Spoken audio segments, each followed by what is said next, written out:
Good evening, Issa, or is it morning over there? I'm not sure.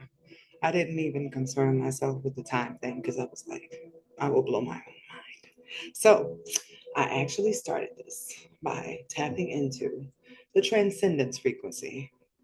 When I got your name and your info, it's the one I was sort of guided to use. So it's the 999 hertz, which is the highest spiritual vibration. So you didn't know, but this is my surprise gifts reading to you because that's what I was drawn to give to you. Originally, when I sat down and I was like, I'm going to give her something, right? I thought it was going to be an Akashic Records reading. So don't get me wrong, this is still going through the Akashic Records, but the focus here is on your spiritual gifts and how you can cultivate them better. So let me adjust this sound because it got a bit intense there. I actually went ahead and pulled for the theme of your gifts before I came on camera with my little handy dandy personal deck, right? And so I got reclaiming the core, right? Which in itself felt like you were getting tapped back into your gifts. But the one on the back was trapped in the closet. So therefore, it seems like this session is actually going to be helping you reach the core because your gifts have been trapped in the closet. So I am actually going to start with the Akashic Tarot, which allows me to check into your library book with a literal card, but it's like access, all access. And from this moment, I'll be streaming your book of life and the information I need from there. And any other deck that I am guided to use during this will also be streaming from your Akashic record with a heavy focus on what you're hiding in that closet. So, can I get some information about Issa's core gifts? You know what's so funny about that? The core on there is written out like core, Kore, as in Persephone. So that's Earth Goddess gifts off time. And that will be found in your Virgo, Taurus, and Capricorn placements. That's the ability to build. Now, Capricorn placements are the ability to build financially, to build in a business, to build in a capitalistic sort of way, right? Master builder energy. Your Taurus gifts are things like gardening, food, banking, anything that allows you to build your wealth in a way. Because technically, I mean, if you have a garden, you have a wealth of food you don't have to worry about. So that's in there too. And your Virgo gifts are about healing, being of service to others. But the healing is what I'm being drawn to here. It's the healing of the physical body. Anything that makes other people's lives easier, like their stomach, particularly because it's Virgo, but it's being able to heal with their hands. So you might have the gift of Reiki, is what I'm sensing, or either you can feel somebody's aura or energy and find out where they have a clog or a blockage, right? So, what I am sensing here from your gifts, right?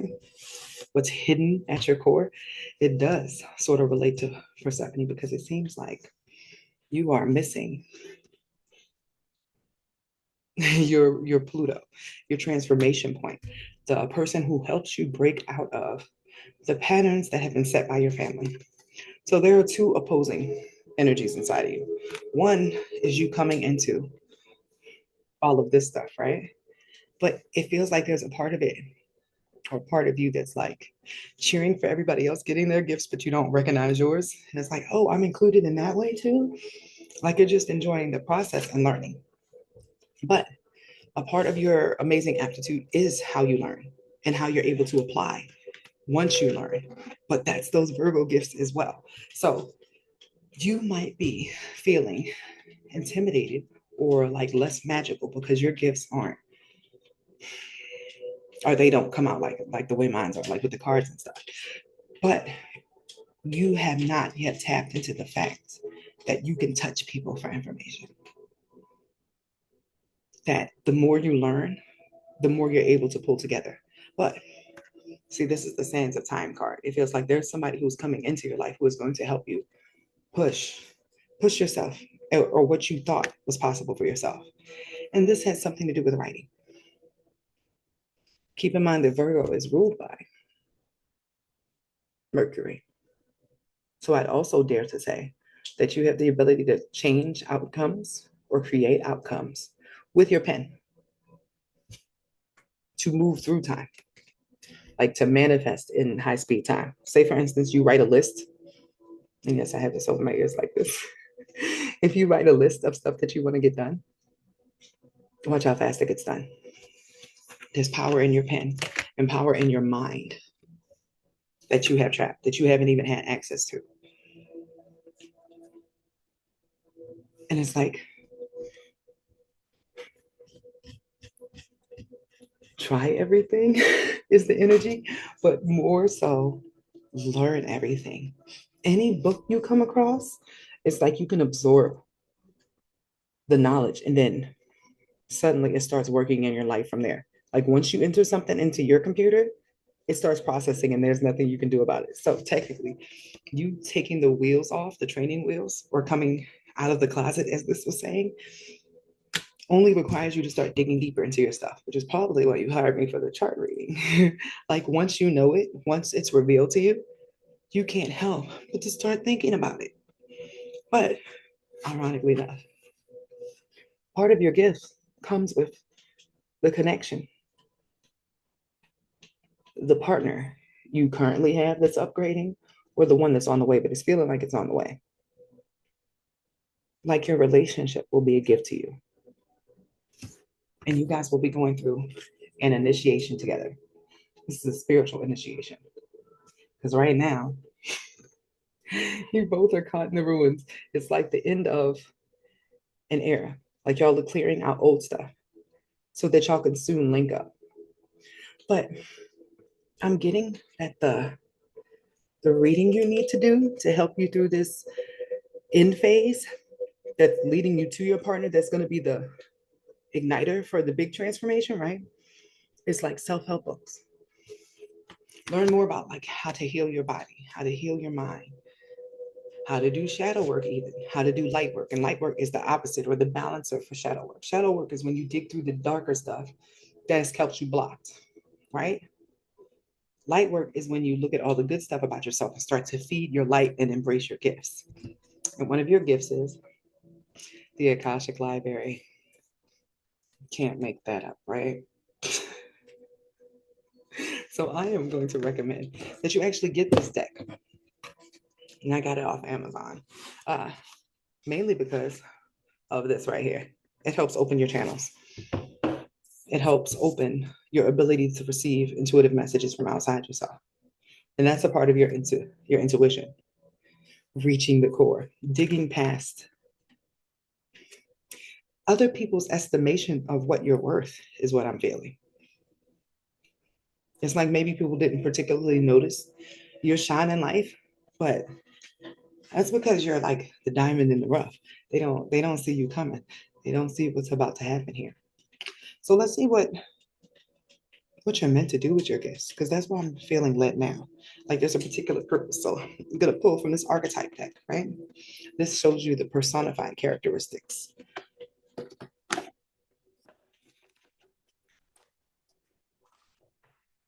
What is Yssa meant to do with these gifts? What traits will she be developing with these gifts? And I keep looking over here at this card that I had set out for myself to just sort of set the tone for what I'm doing during this reading.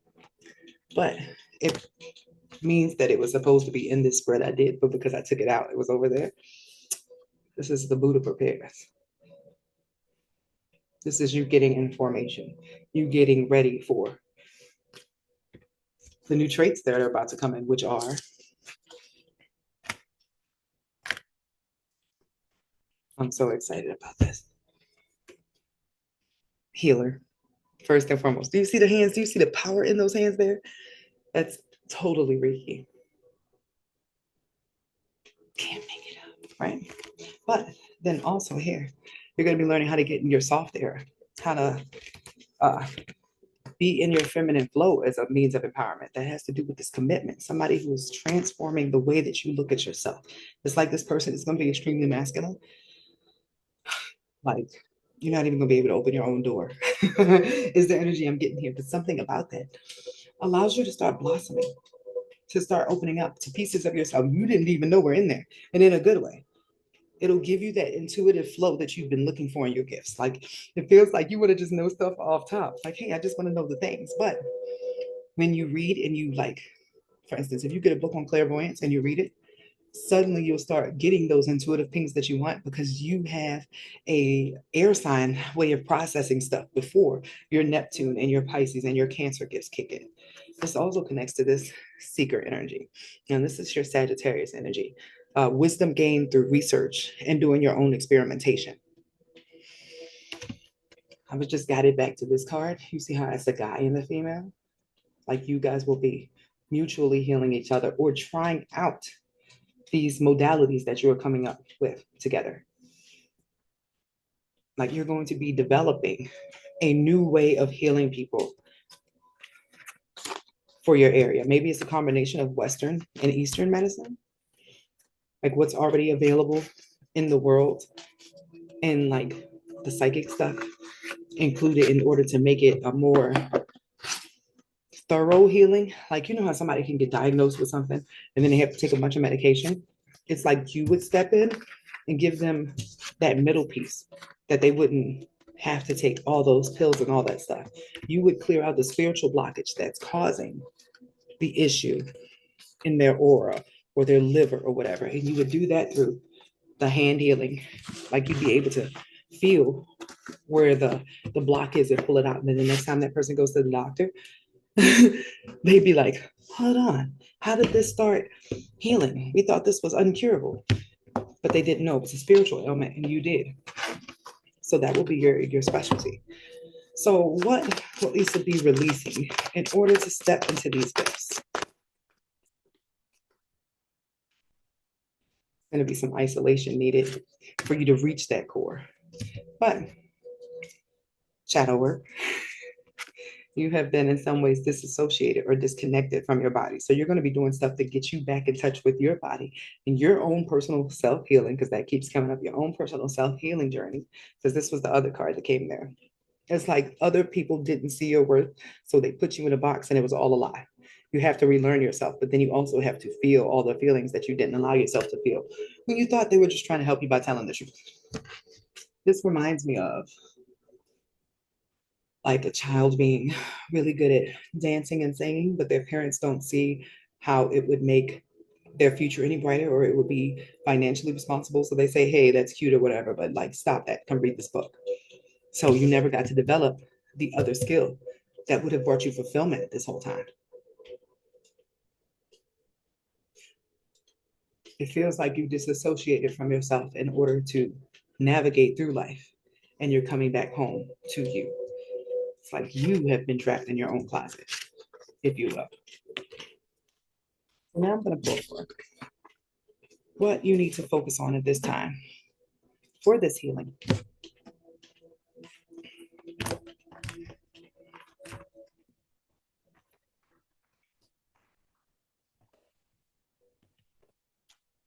What does Yssa need to focus on at this time in her healing journey?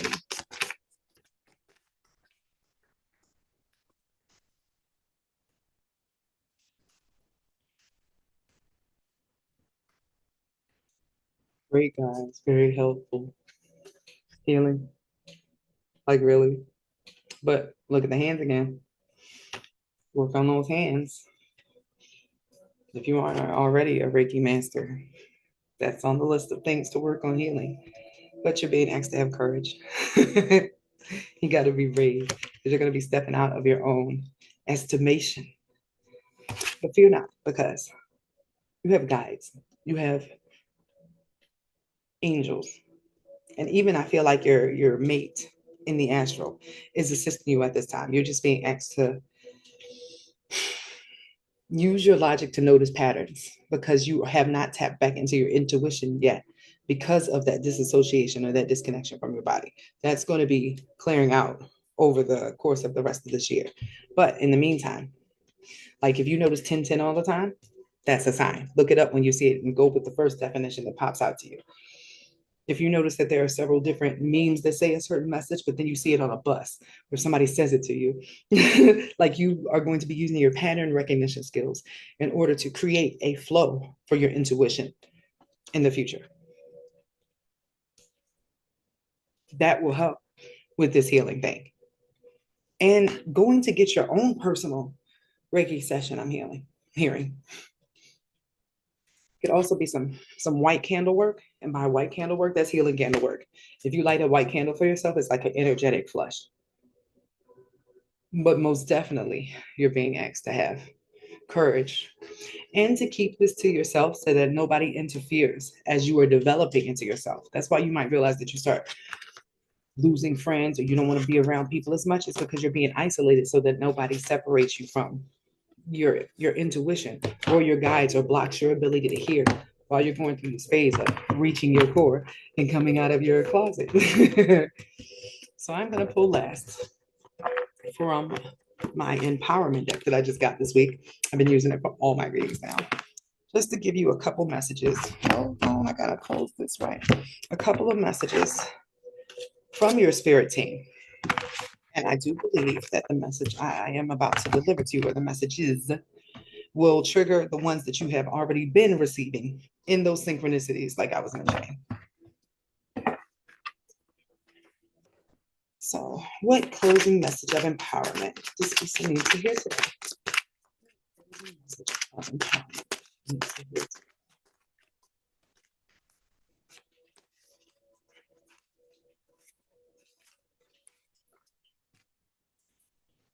Wild. Can't make this up. Courage, the first one. Abundance, the second one. And let me go back from courage. I didn't feel like going back into it because I was like, hold on, I just gave her courage. Right now, I want to drill it in and like, be strong, be brave. But it felt like you must be strong as the coursing river with all the strength of a great typhoon. That was the energy going on there. Next is abundance, but this is in regards to your personal abundance, your wealth of self. And that's backed up by the fact that power was your next card. You coming into your own power.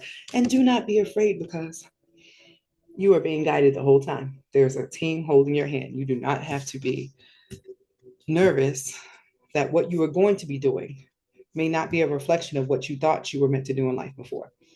But along the way, make sure to just keep locked into gratitude for everything you have now. And the fact that the stones are being led or put out as you're stepping out. Like once you agree to the journey, you're going to be led through those synchronicities. You're going to be given great insight because you're doing like a job for source. And here, the second one tonight, and this is the only time I've ever got this for any people, that you have been like hired by source to learn a certain thing that's going to further healthcare. I'm getting. So I'm going to read you off the descriptions on each one of these cards because they did make sure to put a good description on here. And I believe that some of the words that I read out to you will be triggering, like they're triggering things you've already seen or things you already know to bring stuff together. But if you have not already seen them, you're going to see these details everywhere, especially courage, clearly. So first, courage. She's like America's Next Top Model. Show up with the whole heart. Bravely lead with your heart. Show up for the unexpected. Face what you cannot control or do not understand. Do the things that scare you. Next, abundance. Prosperity is yours. Draw abundance to yourself by feeling gratitude for what you already have. Rest assured knowing that there is truly enough for everyone. Power. Know your potential. Reaching the core, girl. You are a powerful being. Your thoughts, words, and actions have the ability to heal or to harm. Respect this tremendous gift and use it wisely. Guidance. Ask and be open to answers. Wisdom, seen and unseen, is always available to you in the world. Find the courage to ask for insight and the openness to receive it. So I like to play with the universe like Siri, but I say Sophia because that is technically the universal Siri, right? Ask a question, ask something small. And you can do it in your head even so it'll amaze you even more when you see the answer pop up in 3D, when you know that you totally said that in your head. But play around with your guides and get some confirmation that is going to ground you into the fact like, this is really happening. Because I think you need some wow aha moments going forward. And I'm going to read the insight card that was underneath gratitude instead because it already said practice gratitude, right? But this insight is bright ideas are coming. So you're going to be led, you're going to be used as a conduit for great genius, right? An epiphany often arrives when the mind is totally quiet. Give yourself a mental break to open up your imagination and allow brilliant ideas to emerge. The last thing I want to leave you with is that you need a journal. You need a journal and you need a special pen that you carry with you everywhere. So that when these strokes of genius start coming to you, these ideas that you've probably already been having, you just didn't really get their value, you'll you'll end up with a book of great ideas that you can turn into something. You might even be a writer. We will find out tomorrow when I do your natal chart. You have a good evening.